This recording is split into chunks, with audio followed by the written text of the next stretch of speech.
I'm Jennifer Lucas with the Franchising Company, back for another Zor Zoom episode. Today we have Mark and Sierra from the Home Care Advocacy Network, or HCAN for short. So Mark and Sierra, thank you so much for joining us. If you don't mind, just briefly introduce yourselves and give us that 30-second elevator pitch of what HCAN is. Yeah, you bet. So Home Care Advocacy Network is a franchisor, and we operate in the kind of the sought after home care space here in the United States. Our franchisees provide everything from personal care services up to hospice support services for individuals who are looking for options to stay at home or extend their stay in independent living, wherever they may call home. Those are the individuals that we serve. And my wife and I co-founded the company together and could not do this without her, and especially without her permission at first as well. Like, it took some good negotiating, but we're both in. And a big reason why we what attracted us to be founders is that we wanted to live our life without regrets, to be honest. Like, what a great thing for us to be able to pour into the senior population and caregivers over the next 15 to 20 years, as the 80+ population is ballooning. It's growing 120%. So what a great way, like when we look at how we spend our time, this is worthwhile time for us to build something special. And that's just what we are looking for in future franchisees, those same people who want a business opportunity, but want to make sure that their time that they spend here on earth is well spent. One of the things that you touched on just then that I want to really stress is the fact that you talked about hospice care. And so, for anybody watching this, this recording, there's a lot of players in your space, right? In the in-home care, senior care space. Sure. Not very many of them offer hospice care as well. So if you don't mind, talk about that for just a minute, because I think that that's a huge differentiator. Yeah, for sure. I'll take this one. Yeah. Just to give a little background, my stepmom was diagnosed with early onset Alzheimer's at the age of 49. At the time, in the state of New York, she was the youngest to ever have been diagnosed. My dad quit his corporate job and stayed at home with her and did a photography business on the side. And she lived for 13 years and passed away at home on hospice. And then my stepfather had frontal temporal lobe dementia with Parkinson's, which those two often go hand in hand. My mom is a nurse, so she was able to take care of him for a while, but eventually he was put into a memory care unit, and then he passed away at the memory care on hospice as well. So I personally love that we are able to support hospice. A lot of people don't know you can bring in hospice a year, even 2 years before the time, but hospice as a care unit only comes for an hour or two a day. So we partner with hospice to be able to provide that 24-hour care, or as much care as the family would like. Absolutely. That's awesome. I did not know you could get hospice care that far out either. I thought it was all end of life. Yeah, that's a little bit of the education that we do. And we have 5 caregiver classes that we require all of our caregivers to take. And we hand all of that caregiver training information over to our franchisees. But we offer basic care, personal care training, 2 dementia classes, and a hospice care class. And a lot of other home care franchisors, I just talked to a lady who came from a big one. They do a lot of Zoom training, and that makes me cringe. I'm like, how do you train a caregiver on personal care if you're just having them watch videos? So because I come from a background of working with caregivers and having family members, we have such high standards for caregiver training. I just think it is so important. So we do in-person classes, hands-on training with that. And we do require our franchisors to have a office space. It doesn't have to be very big, just you need 2 offices and a training room. So It just has So to the be. training, Go ahead. so the training is done by the franchisee in their local office, though. They don't have to send them to you corporate, That's correct? correct. 100%. Yep. We want to, so like I was the head of training for Home Instead on the business side for almost 10 years and trained about 350 of our franchises between like 2003 to 2016 as we were expanding. And some of the things that we learned was franchisees need a full suite of caregiver training that they can put into action right when they get, so it's not like on them to go find a caregiver training suite or partner with Caregiver Academy or whatever service out there that there might be, but we want them to be ready. And so we've structured our business training week, like the first 2 days of business training. Matt, you said it's a competitive market in the home care space. It is and it isn't, I would say. There's a lot of carbon copies of Home Instead and Right at Home out there. Like we're in Omaha, where those two are two of the top 5 nationally and in the world in terms of like consumer level revenue. But there aren't a lot of franchises who are providing a full suite of caregiver training. We require our franchisees to go through 2 days of that when they're here in Omaha. And, we also operate in the semi-passive world. So with us, you can start out, if you're an investor, like we're working with another broker right now, a great guy. He's built up, he's an immigrant, right, from the Ukraine. He's been here for 40 years. He has a big CPA practice in Boca Raton, but he has a heart for this industry, but he doesn't want to quit his CPA practice to start a home care business, but he sees the opportunity and he meets our values requirements. So we like to take people like him, put him into our semi-passive model, which is not competitive to the others, because we're one of the only ones that are saying, listen, the senior living world has 28,000 senior living communities in the United States. Guess what they all are? Semi-passive. They're all run by an executive director with high standards, and we're helping do the same thing. So we're allowing somebody like Alexi, who's going to operate in Boca Raton for us there as our franchisee, to keep his practice. We help him find a great director, and he can start out semi-passive right out of the gate. But there's certain requirements that they need to meet. There's certain things from a capital perspective they have to be prepared for. But most importantly, we have to make sure that we're in line with what the values of putting that business in place are in his market. So even though it is crowded, what we've found is that there are ways that we can position our franchisees for greater success. Because we are emerging, we're far more nimble than somebody that just wants to buy a rinse repeat model. And there are so many good, I'm not talking down to our there are so many good competitors out there that I still have great relationships within even Home Instead, where I grew up professionally largely. And Sierra helped me grow up there professionally because she was raising our 4 kids while I was traveling 60, 70 nights a year to support franchisees. But it was always worthwhile work.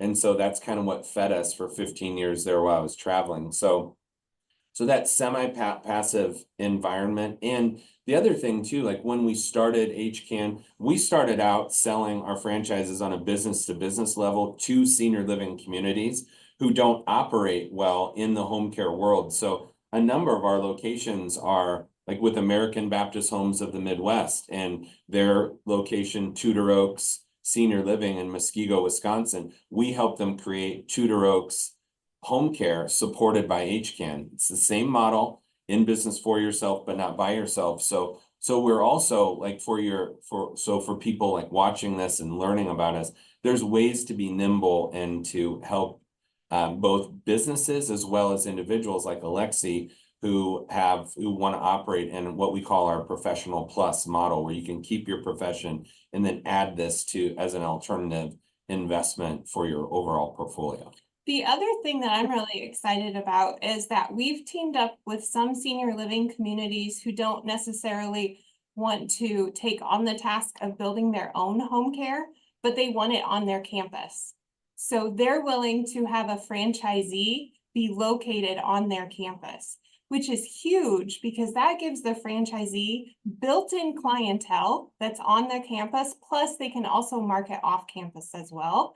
And we're calling that preferred placement, because like that for me would be the ideal situation for a franchisee. And that's what we were talking about before this meeting is the differentiators with you guys. There's so many. I didn't even know about the hospice one, but first of all, the hospice, then the way that you can find the families and partner with the facilities, and also wait, what was the other one? I just lost my train of thought. Oh, the Semi-passive. semi-passive. Semi-passive. That's Yeah. a big, definitely. Yeah. So we're talking about the semi-passive, going back to that for just a second, because there are a lot of candidates that, you know, are more in that investor mindset, right? Yep. There's nothing wrong with that. As you grow and build your business empire, we all strive to get to that level, right? And so when you look at hiring that executive manager, or I forgot what you call it, director, Yep. what kind of salary are you anticipating having to pay for somebody, you know, to put them in that role? Yeah. So for the right candidate, and I would say, like, just stepping back one step before salary, we worked with another group yesterday, and we did an education seminar just on our semi-passive model and how it works, and the things that we've learned about what it takes to keep, not only to get an executive director, but keep that executive director. And it's kind of a multi-stair-step process. So first of all, we're looking for somebody that's a local. So I would not take a registered nurse, like optimally, a registered nurse that moves from Connecticut to Arizona and helps start a home care business.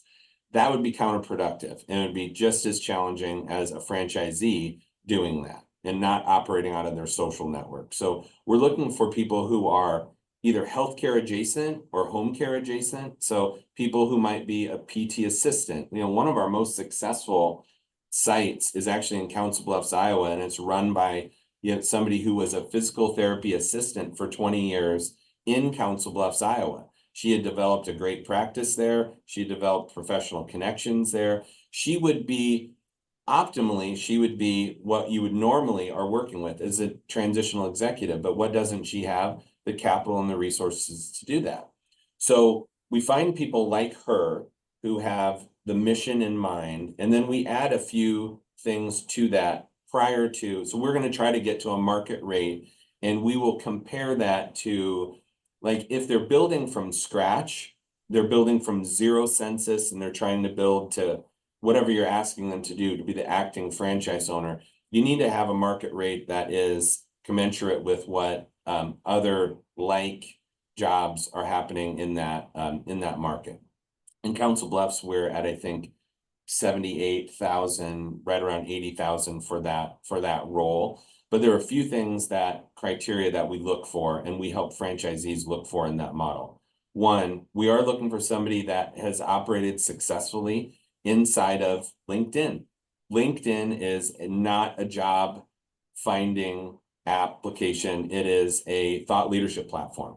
So we're looking for people who have been actively working on their presence in the healthcare ecosystem, the ecosystem that they're working with locally. So if you're in like Nikki, for instance, who's our director in Council Bluffs, she had strong connections. She had been working hard there. She also had a strong Facebook friend group. So 1,500 to 3,000 friends, people that we can, that person is going to use to help launch the business. We're looking for people inside of their ecosystem that are going to help get the business launched. Could this person get 150 of their friends to a grand opening?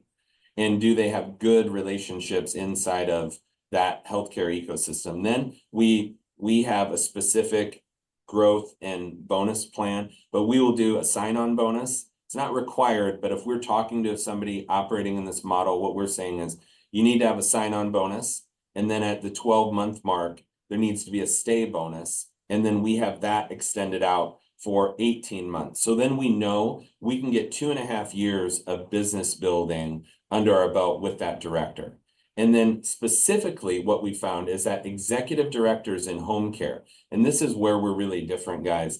what we found is that what they're really after is not bonus opportunities, but they're looking for opportunities to get a better salary incrementally as they grow the business. So when they get to 50,000 in monthly revenue, doesn't matter when it happens, if they're able to maintain $50,000 over a 3-month period, they qualify for an increase in salary.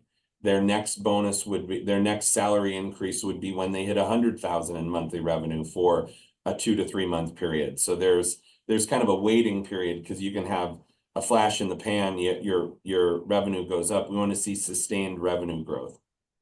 So those are some keys to maintaining an executive director in the home care space in a semi-passive model. So it's salary, but there's a lot that comes with it. I have so many questions. I hope I don't forget them, but No, yeah, please. When you talked about the 50,000 to 100,000 in monthly revenue, can you give us an idea of how many families would generate that type of monthly revenue under the care under? Sure.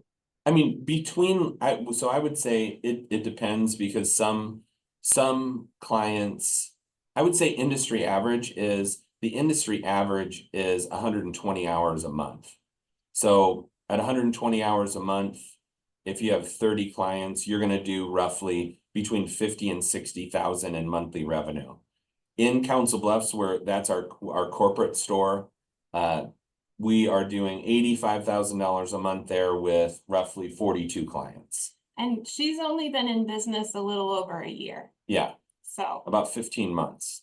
Wow. So that's my point being is that there are a lot of other in-home care brands out there, but there's so much need, and you only need a fraction of your entire territory to see some serious number.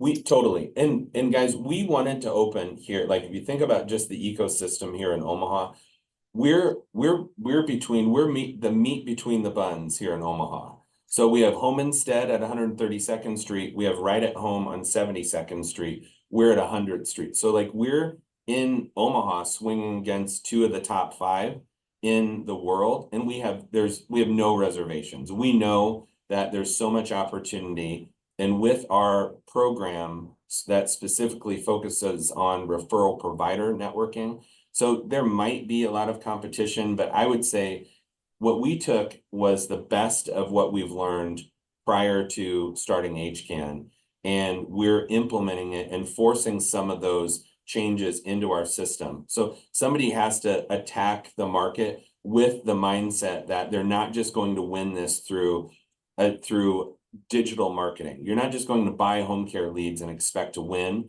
without having a physical presence inside of referral providers' offices. So one of the unique things in both the semi-passive, and guys, listen, we love owner-operators. Owner-operators inside of our system you can swing for the fence, because we're built for kind of worst case scenario, semi-passive. You have to have multiple redundancies. But our referral provider marketing program, when we create a territory, we look at the number of seniors, but then secondarily, we do a ton of education around target females. So you're going to hear, as you work with us, what is your target female population? 90% of all caregivers and referral providers fall within the 18 to 28 age range and 45 to 64-year-old female age range.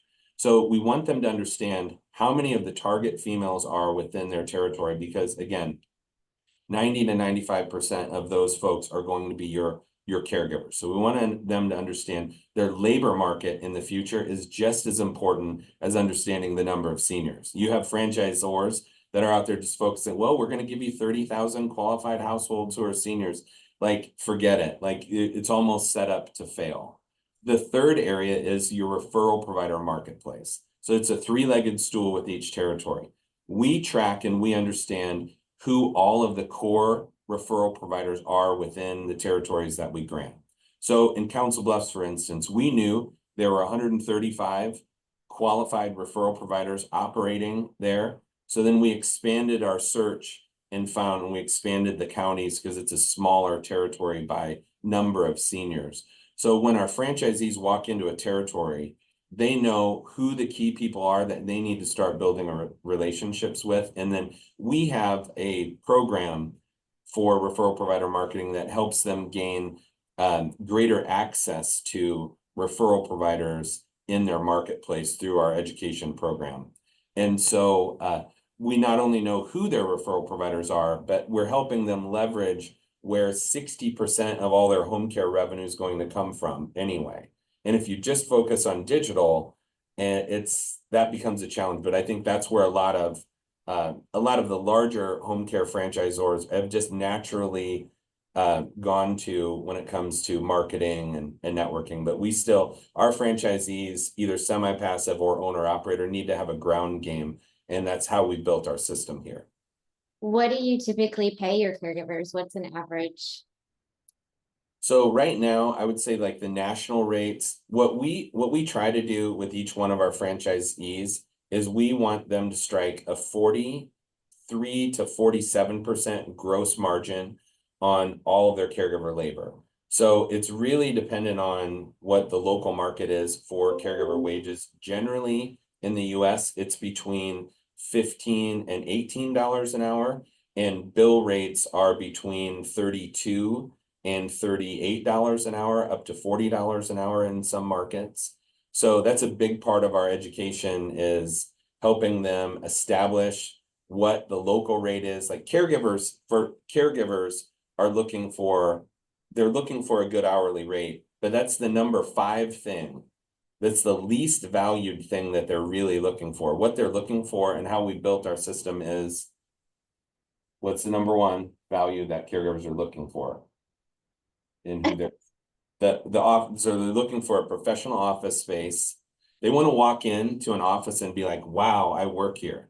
But they're looking, number 1, for a kind director. So they look for kindness in where they work, a director who is a good communicator, a professional office space that they can feel proud of, training and development opportunities, and 5th is fair pay and wages, fair pay and benefits. It's kind of crazy that if you can treat your caregivers well, you can differentiate yourself from all your competitors. We have such high regard for caregivers, and a lot of people will say that, but we actually train and teach. For us, our model is caregivers first, and then clients, and then your office. We have one of our core values is relationship over task. So when a caregiver walks into your office, we tell all your staff to get up and greet them like the rock stars that they are. Because if you can find a good caregiver, I literally think they're angels walking on earth. And they have been treated so poorly in other places. It's just crazy how much that can separate yourselves. 100. Like they might be showing up at your office at 8 a.m. and they're trying to pick up a check or what. You don't know if they just came off of an overnight shift where it was like a tough shift. So like, get up out of your seat, go and greet them. Caregiving is a privilege at the same time, but like, show them the honor that they deserve, because they may not be getting that honor anywhere else other than your franchise office. And that's so refreshing, because that's the biggest objection that I have. I don't know about you, but whenever we're talking about in-home healthcare, is the turnover rate for the caregivers. Sure. And so that is absolutely refreshing. And one of the big indicators of caregiver retention is training. So when I hear other places that are doing Zoom training, I just cringe. We did a company-wide, we're able to survey all of the caregivers over all of the locations that we have based on this specific operating system that we require for our franchisees. And we looked at the industry average, and from training, we actually ranked 1.5 points higher than the industry average on training, which one just made us so thankful and so proud, but it's also just a huge indicator of caregiver retention. So talk to us about the investment level. Somebody's interested both kind of in the owner operator model as well as investor model. Yeah, you bet. So our franchise fee is $49,700, and then we have a $6,400 training fee. And that lasts for in perpetuity for their agreement. So they can send as many people back as they want to. We want their, like, other franchisors will be like, well, you can come back, but it's going to be an extra $2,000. Well, guess what? Any franchisee will never do. They're never going to send somebody to training. So we want people to like, it's a one-time fee, and it covers them for the length of their agreement. And it's on an as-needed basis. I mean, it's on an as-available basis, you know, with our training classes. But if somebody's eager to get training, how they can do their job better, that just only helps us out. It's a win-win.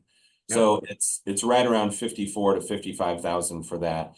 If it's an owner operator, it really falls in where a lot of the standard numbers are for the industry, in the $100,000 to $150,000 range for an owner operator model.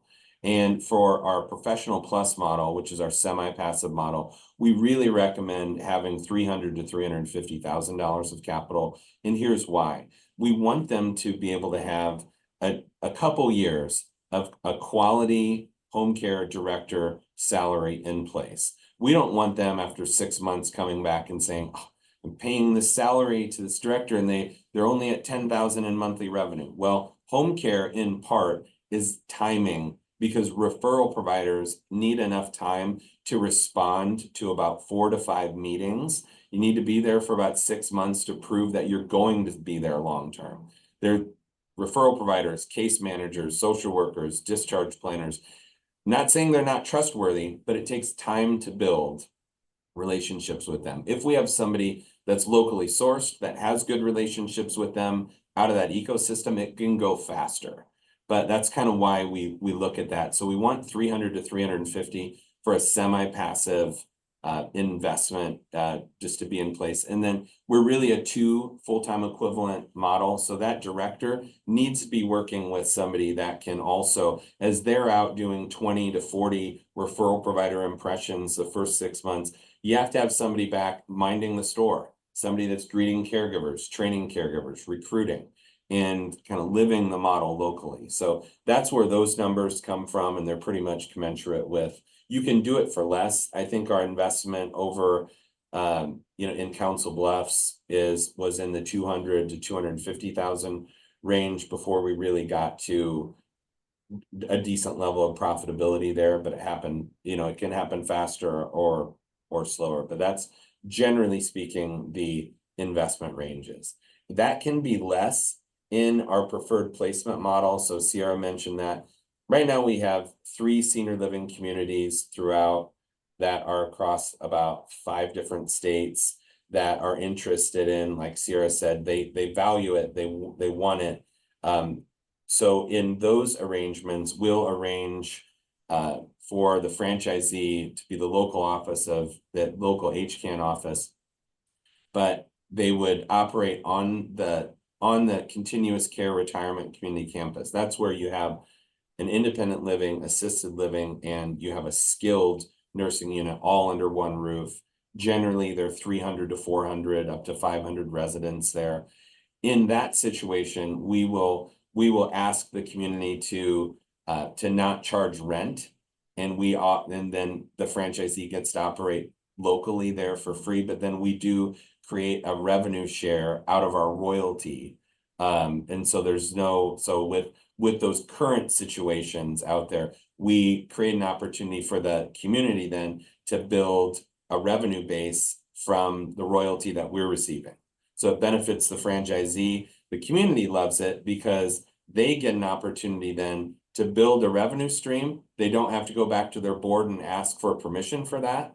They look like the winners. And then over time, they have the opportunity then, and they want the opportunity to buy the home care business, the franchise, from the franchisee. They know they're probably going to do that at a premium rate, but that's a way that we can help franchisees have less cost in specific markets. But we go out and source those, personally. I'm flying to Dillsburg, Pennsylvania, or Athens, Georgia. Sierra and I did that this summer to meet with some CEOs who have networks in both Georgia and Pennsylvania, and we have another community system in Missouri.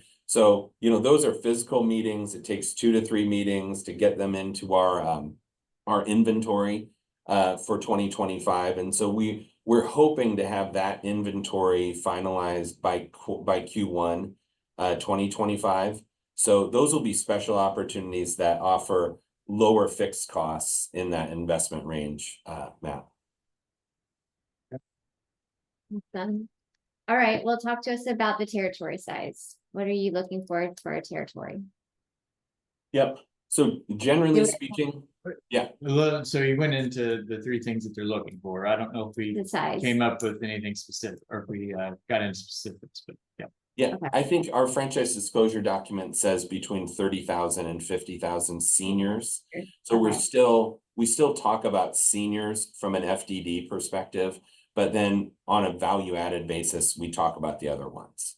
And it's more about being informed on what they're going to have to do.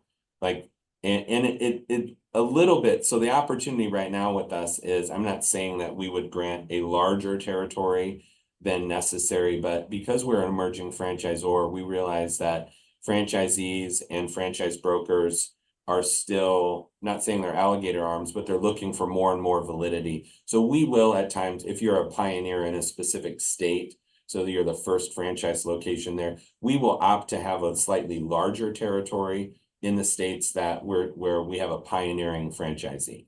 So we have a little bit more room for the initial territory in a new state, and we feel like that is just the right thing to do for where we're at right now in our growth. And it's pretty standard too. Like when I started at Home Instead, we were always talking about our early franchisees who had these giant territories. We're not trying to do that all over the place, but we know there's some negotiation because we want people to be successful. Are you available in all states? There's only a couple states that we're really shying away from. New York, unfortunately, is just regulated so bad. and it's not even, it's so anti home healthcare. It's less about, for them, it's about controlling competition. And so we won't do much in the state of New York. So we're not actively doing anything there. Hawaii is a state where it would be interesting. If we had a great candidate, we'd be willing to do it. But just from a support perspective, it'd really have to be the right candidate. The state of Washington is a state, like, based on their kind of anti-franchise sentiment a little bit, it would really take the right candidate there. The states where you might think we might be questionable on would be a state like California, but we are licensed there. Illinois, which is a higher bar, we're also licensed there. So it's really New York, Hawaii, Alaska, some of those states where it would be harder to support. Most of the registration states, except for I think Maryland, is a state where we are not currently active. We're not actively marketing there. And then we work with Spadilla Law out of Florida. They're our franchise attorneys. And so we're working with them right now to solidify the map. But right now there's only 4 or 5 states that we wouldn't actively be marketing in. So I know we've covered an awful lot here, and Yeah. so we thank you both for the time and the information. Are there any questions or any information that we haven't asked for that you think would be important for somebody to know? I'd just like to say we have a staff that has a ton of knowledge in the home care industry. I just feel very fortunate to be able to draw on people who have worked many, many years at Home Instead and right at home.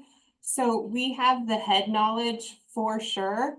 But I also want people to know that we have the heart care behind it as well. Like, it's really important to us that we find a franchisee that is purpose driven. Over Thanksgiving, we had a franchisee text us and he said something to the effect of, I'm really glad that we get to offer our clients the opportunity not to be alone at Thanksgiving. And I was just like, so thankful, because I feel that way. But then to have franchisees who feel the same, just is so great. There's this my life motto is this quote by Albert Einstein, and it says, "A life lived for others is a life worthwhile." And I just think that that's the sort of franchisee that we're looking for. Someone who's gritty, because it can be a hard business, but it's so great to wake up every day knowing that you're making a difference, a huge difference, in the lives of our clients and especially the client families. I love that. Yeah, that's Yeah, I awesome. think that's very well That's why I said. married her, guys. That's why I married her, okay? It was an excellent way to end. So Yes. thank you both again for the time. For those watching, if you're interested in getting more information, please send me a text at 270-215-2844. I'll get with the team, make sure your market is available, and talk through next steps. And also remember to hit the subscribe button as we interview a new franchisor each and every week. So thank you both. Mark and Awesome. Sierra. Thank you. Thanks. All right, Thanks, Lucas. talk soon.